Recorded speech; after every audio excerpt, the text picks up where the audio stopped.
treated. We thought it might be useful to create some foundation, some structure and framework just to hold this impossibly complicated and vital question about how we raise and educate our young. I don't know how you all carry it, but for me it's big and heavy. So perhaps a little help holding this big issue might be useful. So in service of that, we laid out a really quick sort of guided tour of how us human beings go from zero, from birth, and even prenatal, to adulthood. And what are sort of the essential beats of that rhythm.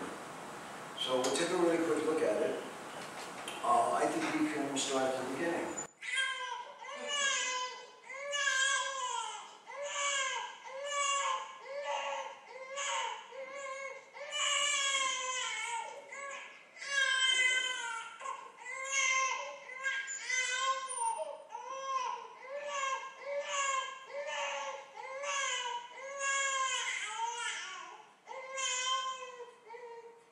Can you remember the last time you felt just so frustrated?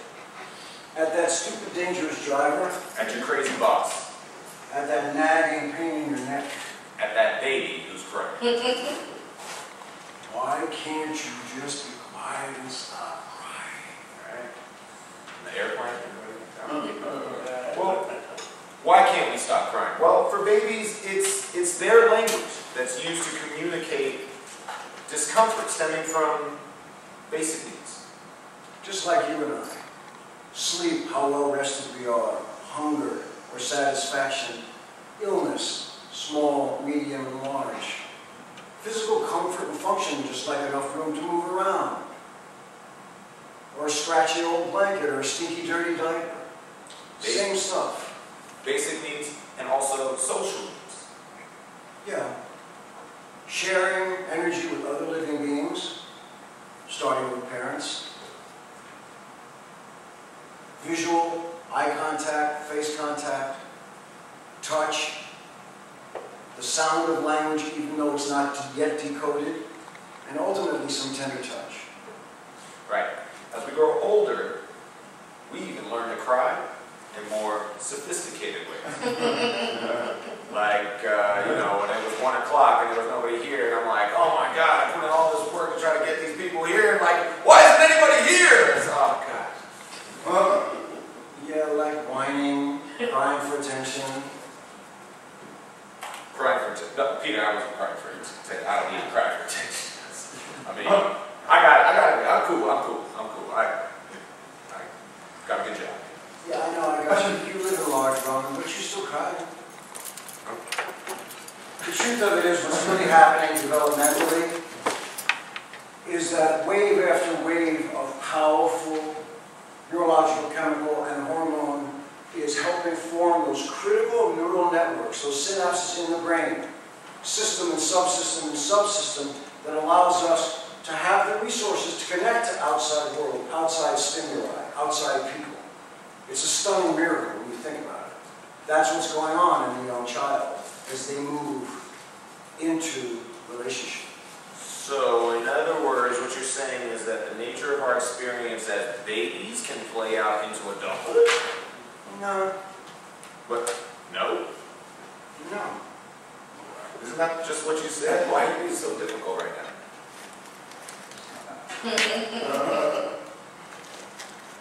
After crying and whining, deliberate disobedience and lower levels of non-compliance later for you are critical steps in the next level of individuation and growth. It's a place where we start to feel separate, self and other. My power, your power. How do I get my power to work with you? What is your power going to do to me? And it's not understood yet. That's what we're working on. I think we call that the terrible twos. It's the toddler's journey into the incredibly complex social milieu of relationship. All the dynamics. Think about what we have to learn to be in positive relationship. Why? Because the child learn behaviors and actions and language that help them have meaning in their environment and get what they want. Why? Because that's how nature does it. Why? Why? Because I've been doing this job since the only thing you've been spitting is your oatmeal out your baby chair. Will you please let me finish my thought? Well, if we dominate and dismiss a child's healthy boundary setting, testing, it can present itself in a lot of difficult ways down the road. I'm sorry I yelled at you. It wasn't a nice way to talk. I apologize.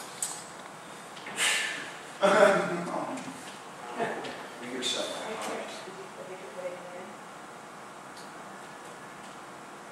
What do you do? What do you do?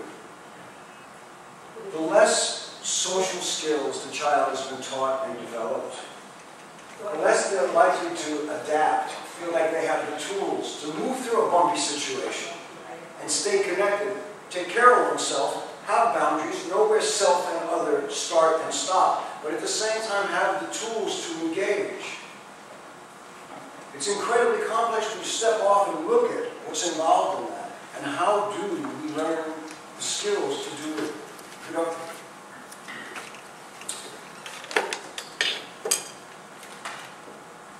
Don't touch me, old man. You think you know everything about me? You don't know anything. I hate you. Well, now we come to that stage in every parent's life where his or her teenager demonstrates a new, even further escalated level of personal power, spelled that ego. Does the phrase coming of age ring a bell? It's a time where risk-taking and explorations are the tool to discover our power, the limits of our power, how somebody else's power works against ours. It's a very, very volatile and potentially dangerous place, this thing, adolescence. It's a time where adolescents have to forge forward in order to use these life tools, and it's our job to try to keep them safe in the process.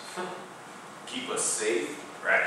All I hear is a lot of technical mumbo-jumbo. It's not reaching me, old man. It's not reaching our generation. Look, I don't want to twist you into my ideal. I just want to equip you with some skills that are real, because life's going to come fast and it could come hard. So I want you to use your wits and keep up your guard. Oh, you mean you're going to teach me how to fight? How are you going to do that right? Well, wait. We can use creativity as a positive force in a world that needs love and light like never before. So we want to share it, plan it, help it grow. This gift of the arts and human creative flow. We found we can use spoken word, music, recording, and dance. So every student gets their own personal creative chance. We can use photo, video, computer graphics. We can mix new technology in with the classics. So that's what we do, and that's why we're here. Trying to make some new options appear, integrating the arts with core education, using the precious power of human potential to harness the power of human expression. Oh yeah, one last thought to share with you tonight. It appears to me that making art is a lot like living life. Using the precious power of human potential. See, using the arts to learn, it's not enrichment, it's essential. Right. So, just kind of wanted to put together a different, as opposed to just lecturing about this stuff, put a little theatrics and drama into it. But really, thank you. There we go. Okay. So now we want to show you some examples of this stuff in action, because Peter has some incredible footage with probably some of the most difficult populations to reach based off of what they're going through personally. And yet, he's able to, you'll see, get it together. If we could talk just a little bit about what's at play, the dynamics at play, when you try to move into this thing, education. It's almost like sometimes the word bothers me because it separates everyday life from this thing, education life. And somehow the walls come between how we learn and how we live. To me, they have to be the same thing. That said, back to the developing human. Body, parasympathetic nervous system, brain, fundamental brain, often called lower brain, I'd rather call it fundamental brain, amygdala, brainstem, moves up developmentally and electrical impulses in our brain, which are our thoughts and feelings, moves up to the front of the brain, the neocortex, where structure and abstraction and language happens. There's a wonderful new perspective in education that makes a whole lot of sense. It's not new, but it's very hip. We're finally beginning to understand that if the fundamental things about us at any given moment, what our brainstem is doing, how much fight or flight do we have happening, how much negative ideation do we possibly have happening, at a very low level of our nervous system, fight or flight, run or make it, there's no way we're going to get access to the higher functioning parts of the brain that manage the complexities of structure and language. So we're trying to teach a child carrying a giant dose of PTSD, we're trying to do verb conjugations, and the child's worried about surviving, even if it's not in conscious thought. It's in nervous system. So at least we're becoming aware of us human beings, as I like this language, a multi-dimensional self-regulating system. That's the closest I've heard to something humanistic and scientific at the same time. What does this translate to? For the teacher, for the programmer? Awareness, commitment, integrity, authentic affection, curriculum, did I say curriculum? I find that's the basket of tricks, toolbox that will enable the kind of productive connection that we need to make with youth. I've worked, basically I had a commercial career in 15 in the arts and performance and media, and then 15 years ago I started this nonprofit to take what I had learned and bring it back to community, which is where things started for me. So StoryTeller Project uses all of the expressive and media arts, music, rhythm, song, form, spoken word, movement, dance, graphic arts, video, photo, and often combinations of more than one medium as the vehicles for learning, vehicles for healing, because we work in integrative medicine with moderate to severe disability, as well as chronic health and disease like cancer. So I knew about the power of these things, called the arts, and the power of being in a state of personal expression and creativity, and better yet, doing it collaboratively. And then you get 1 and 1 equals 3, and 1 and 1 and 1 equals 5, etc. I've seen it. I lived it. So that's the kind of mindset I try to have when I walk in the door to this work. When I sat down to think about the program and write the lesson plan and the sequencing and scaffolding and all our other good educational methodology we've learned the hard way. It's the kind of stuff I check myself on. Do I have that perspective? Am I being real? Is there integrity in what I'm doing? Do I mean this? Do I feel authentic affection in these people? Can I find any loving kindness for them? Or do I see that he just as soon kill me as talk to me, and that's the only way I see him or her? How am I going to be with them? Do I have some sense, organization of the human experience from infancy to adulthood? So I have some roadmap, some markers. Where the hell am I in this process with this person or people? And then the concrete, logical, so structural tools again, curriculum. I'm not suggesting that curriculum doesn't exist at every level. Let's be specific. Say you walk into a room and you can feel that the energy, the nervous system energy is way not organized, off the hook. How do you gather these people? How do you help them what's called now nervous system re-regulation? To help get the electrical impulses in the fundamental, foundational part of the brain to be more in sync, more in support of how we're in the world versus fighting. I would suggest that sound, music, rhythm, and drumming are some of the strongest tools available to help reset that nervous system. That's why we start every class with something called one drum. We can do it right now. I'm going to ask you to clap for me. I'm just going to count you. 1, 2, 3, 4. 2, 3, 4. 2, 3,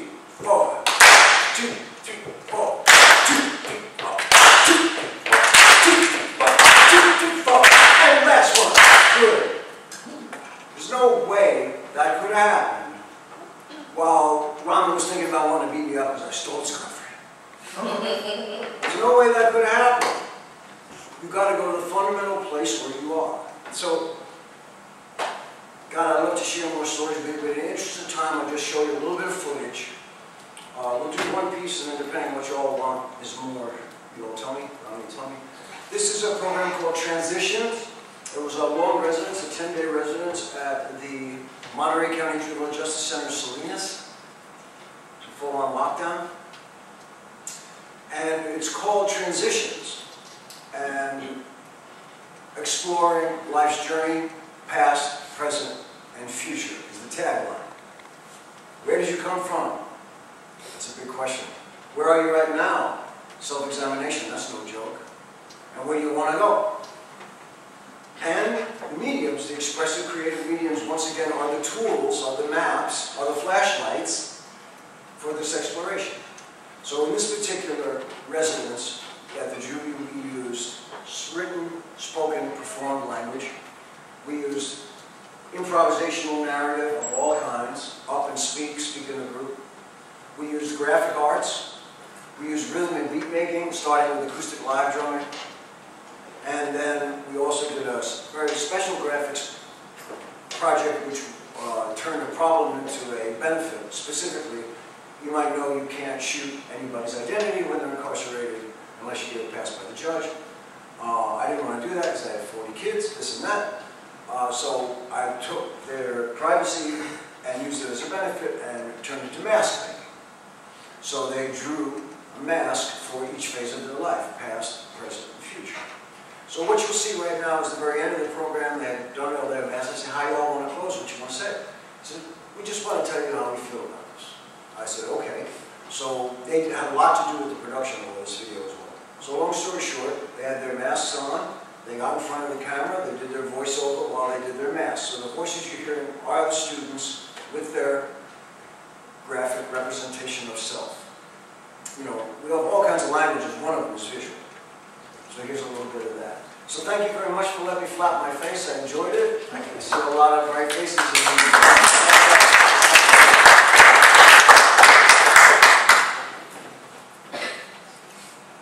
You know what? I think for 1 second we'll go here because it just echoes what we said. And Ron, I think you know some of this footage. If there's any place you want me to go, you let me know.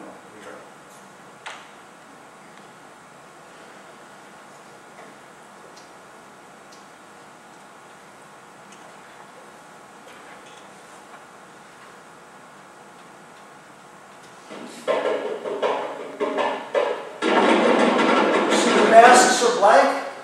As I said, I started every program with drumming, so that's why there's no artwork on the masks. Well, the thing that I liked about this program is that we had an opportunity to look at new things, look at our future, our past, and our present.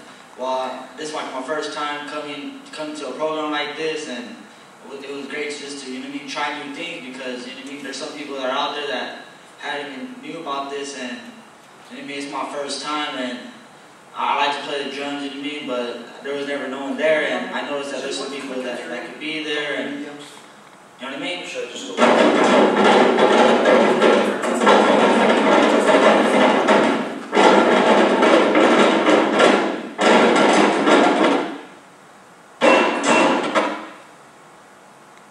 There we go. Peter, what did you do? I was stressed out about being locked up and everything. This young man sort of says it.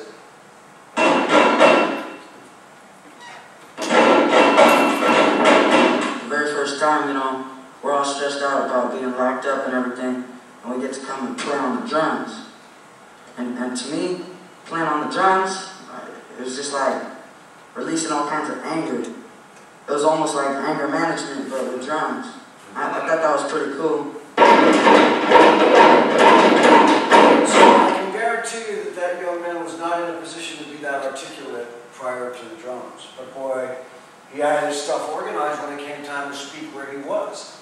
Trust me, that took a minute. Yeah, this is a lot of spoken. That's on.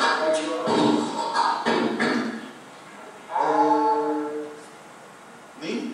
And then the down and started just thinking about all that stuff that I inside of me, you know, put it out there, show other people, like the little trip we did, the future, past, and present. The present one, it made me think about how my life is going right now and where I'm headed if I keep doing the stuff I'm doing. And that's all.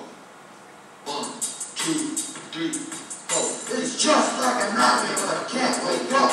Lost in the day, trying to hustle for a buck. It's just like a nightmare, but I can't wake up. Lost in the days, trying to hustle for a buck. This is the story I got to tell. A woman trying to survive in the war so cold. No one taking more than what you give.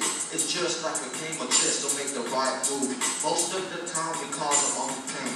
Constantly feeling like we're going insane. It's just like a nightmare, but I can't wake up. Lost in the days, trying to hustle for a buck. So, everything was ritualized as well. There's a time where we did, we talked, Ron mentioned, what babies have we thrown away with the indigenous bathwater? I can't even count them anymore. Now, I'm not saying it was good, you cut yourself and you die of an infection. I'm not saying the old days were perfect, no. But boy, we threw away a whole lot of essential human development and nurturing that took eons of evolution to develop, and we kicked it out the door with no ceremony at all. And that's the collective, yes ma'am? I was just going to say, listening to these young guys, it just amazes me because I've been going to a lot of conferences lately, Yeah. and attending specifically indigenous workshops, Yeah. and all of them have been talking about the same thing, how we've taken the drums away from the kids, and so when you take the drum away, then what do you have left? And so I think it speaks exactly to this right here. They'll be talking about it themselves too. I mean, you think the drum, the collective creative culture, the story circle, the drum circle, the connection between generations, from the babies to the elders. So much power that we've just thrown out. There's a ton of stuff. I don't want to take a whole lot of time. I'm going to go right to the final thing I mentioned earlier, where, I can't help it. I have to show these guys do this. I'm sorry. Every time I show you, it blows my heart, so I want to share it with you. So we took it into the physical One dimension. thing I learned about myself is just to be open to new things. You never know. It might seem weird to try this or try that, but you never know. You might like it. You might want to do it more and more. 3, 2, 1. Ready, set, go. 10, 9, 8, 7, 6, 5, 4, 3, 2, 1. Breathe. So, I guess you all know young men and young women who get off the map, and chances are they're pretty tough and carry some scar tissue. To enable vulnerability like that was such an honor. And the cost of admission is that integrity and authentic affection. I've been busted when I thought I was being real, but boy, they could tell a mile away. And when I was real, I didn't have to think about it. If you're any old teachers in here, or shaping teachers, or helping teachers, I'd like to share that with you. Okay, let's close it up. I say I'm not going to take more time, then I get greedy. So this is the end of the program, 2 weeks.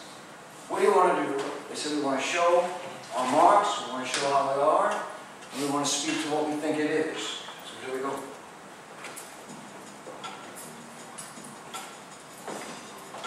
Throughout this program, there's one thing I learned about myself, and that is, it doesn't take a lot to inspire me. One thing I learned about myself is that stop being so hard-headed, stubborn, and learn that there's actually some people out there that you can't trust. One thing I learned about myself is to open up to strangers. Because in the past, the only people I would actually tell about my past, things I've been through would be friends, close friends, brothers or sisters. But here I am with strangers that I've already met, and I opened up, and that is super valuable to me. One thing I learned about myself was to get along with some other people and to be good and listen, and I'll tell you some different things. One thing I learned about myself is to take things seriously. I may joke around, but sometimes I like to have too much fun. But I might go over the limit. But one thing I understand is that by me messing up, is people might think that I'm not taking things seriously. But for me, I should open up and show that I want to be here and that I care. One thing I learned today is that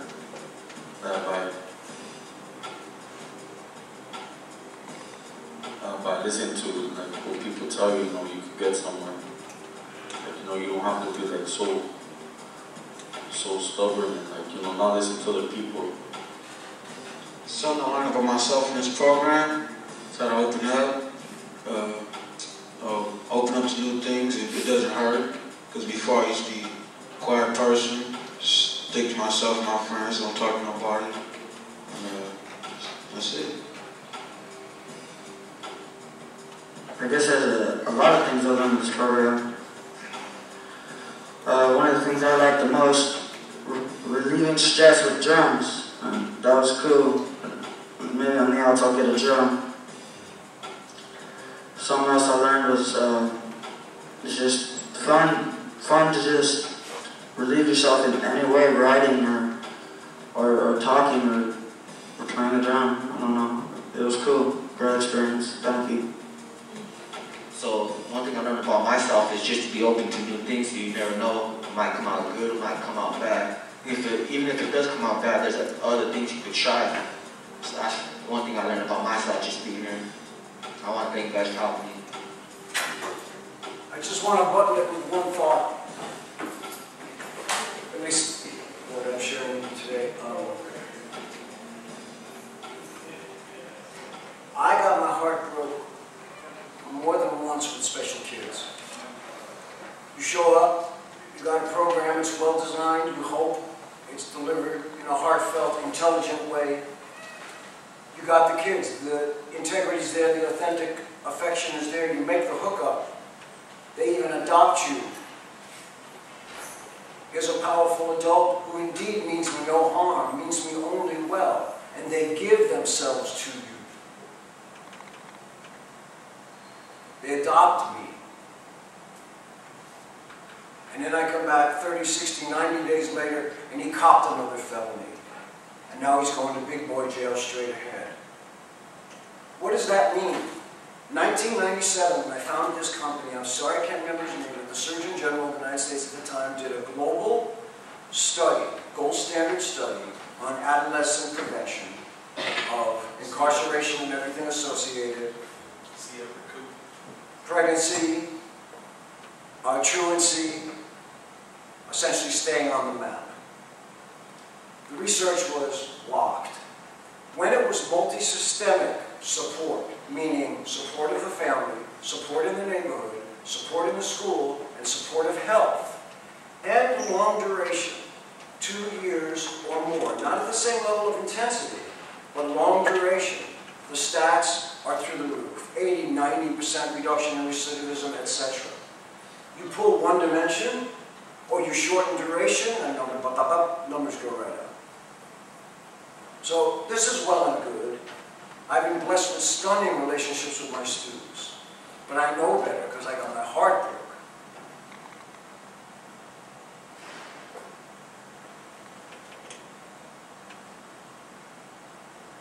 So if you all are organizers, it's got to be the whole tamale, it's got to be the whole deal. We have to come together in all the dimensions of our life. And the facts are in, if we do that together, we improve quality of life.